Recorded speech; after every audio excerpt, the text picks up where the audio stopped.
Sean O'Malley takes on Song Yadong in the co-main event of UFC 324. And guys, I think this is an absolute must-win for Sean O'Malley. Now, Sean O'Malley had, that trajectory. A lot of people thought he was going to become the next huge star in the UFC. A lot of the casuals were saying he's the next, Conor McGregor. He has kind of that flashy fighting style, highlight reel KOs. He had that, career altering moment when he knocked out Aljamain Sterling and to win the belt, and everybody, the stars were aligning, and everybody thought this was UFC has found their guy. Dana White and Hunter Campbell, they found their next cash cow. And that all went crashing and burning, obviously, when he faced Merab Dvalishvili at the Sphere and just couldn't find any success, and lost a 5-round dominant decision to Merab Dvalishvili. And then in the rematch, got absolutely destroyed and submitted in what was Merab's one of his best performances of his career. And with that being said, he's 0-2. He's on a two-loss streak, and we don't really see a lot of fighters come back from a 0-3 streak in the prime of their career. We saw obviously Jan do that, but Jan is a different animal, and obviously he didn't have these microscopes of a lot of people expecting him to be a star and things like that. Like Sean O'Malley, Sean O'Malley is over there on social media. He's with the Nelk Boys doing interviews, collabing with influencers, and if he doesn't continue to win in the octagon, a lot of that is affected. And I think that if he doesn't, want to affect all that if he can't win anymore at a high level, he should retire, and that's kind of what he's hinted at. So I think that this has high stakes to it, but I do think in the end that O'Malley is gonna edge out this win. I'll tell you why. And one thing that I didn't really expect is how many people are overlooking this fight. I think that this fight is gonna be an absolute war. I know a lot of people are focusing on the main event, Paddy, Gaethje, which is great, obviously, title implications to it. But this fight, stylistically, and the stakes with O'Malley hinting at retirement if he doesn't win, I think that this is, if I had to put my money on it, going to be the fight of the night. If I had to put my money on, which fight will win that bonus, I think it's going to be O'Malley versus Song Yadong. Now, Song Yadong, he does pose a real threat to Sean O'Malley. I think, obviously Song Yadong is an elite boxer, I would say. He has fast hands, and he's an explosive boxer with real power.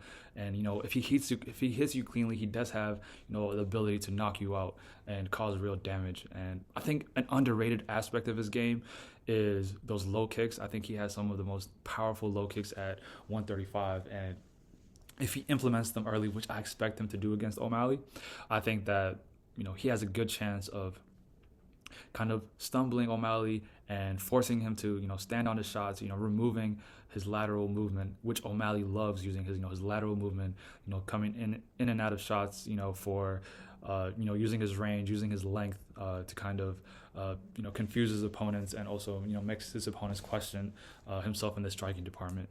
But, O'Malley is going to face someone with real power and with elite striking skills on 135. Now, ultimately, I do still think that Song does have some limitations to his game, and especially still in the striking department. I think that when looking at Song Yadong, we kind of have to look at some of his key losses in his career. There's two that's notable. First one being his loss to Cory Sandhagen.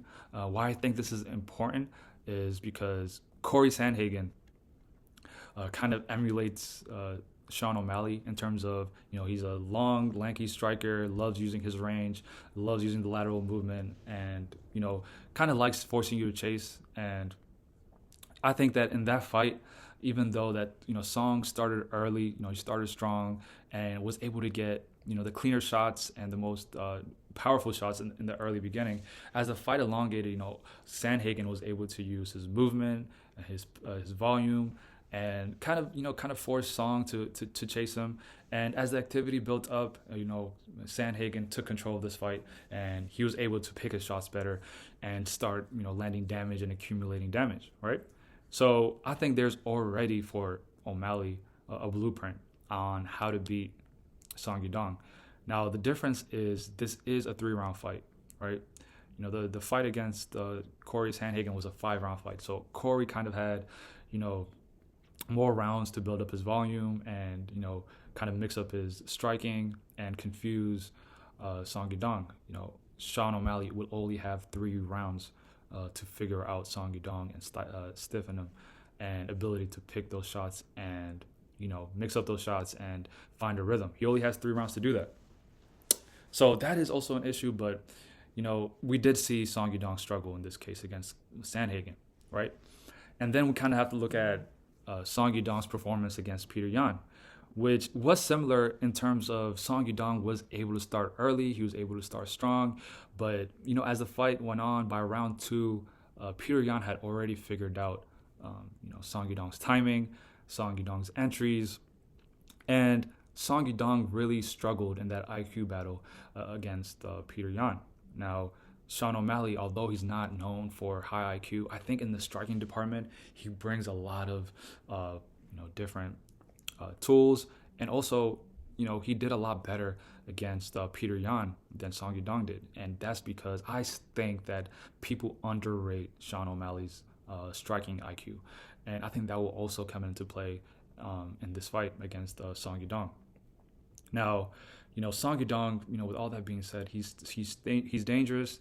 He will, if you're standing still, right? If you're standing still and not making any adjustments, and you're, fighting in this chaos that he's trying to bring, you will get tagged, and I think that you will lose. But I think Song Yadong just struggles with opponents like Sandhagen, and I think someone that makes him think with opponents like Petr Yan, just those fighters that bring more IQ and more lateral movement and different weaponry.